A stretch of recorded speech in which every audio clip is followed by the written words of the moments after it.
everyone, my name is Kritika Gulati, working as an assistant professor in RPIT College, Karnal. Today in this video we will be discussing about array in the C language.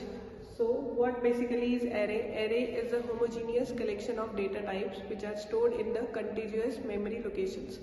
So what do you mean by homogeneous? Homogeneous means कि आप कुछ भी store करवा रहे हैं array के अंदर, that should be either integer values or it can be float, it can be character, it can be any data type, but it should be of the same type. That means this is the representation of an array.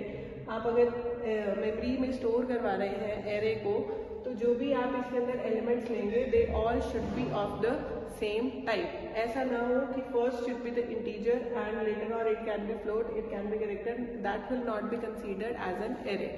Every element should be of either integer type or float or character or any other data type. Next, I use the term contiguous memory locations.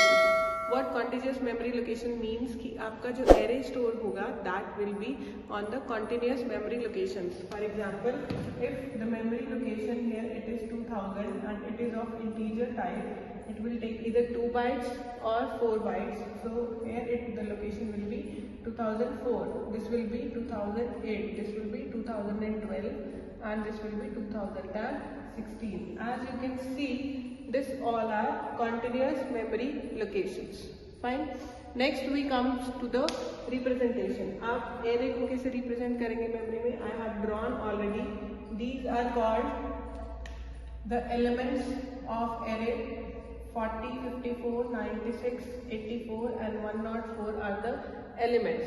This is represented by A0. The first will be starting from 0. A0 will be 40, A1 will be 54, A2 will be 96, A3 will be 84 and A4 will be 104. Next we will talk about the initialization of an array. आप array को कैसे initialize कर सकते हैं?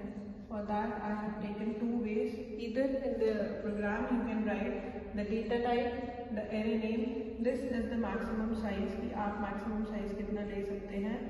And in the curly brackets I can write the elements. Here this is 40, 54, 96, 84 and 104. So this is the first type in which we can represent our initialize our array. Second type is आप अलग से A0, A1, A2, A3, A4 की values दे सकते हैं. So I need to write A0 will be 40, A1 will be 54, this will be 96, this will be 84 and this will be 104.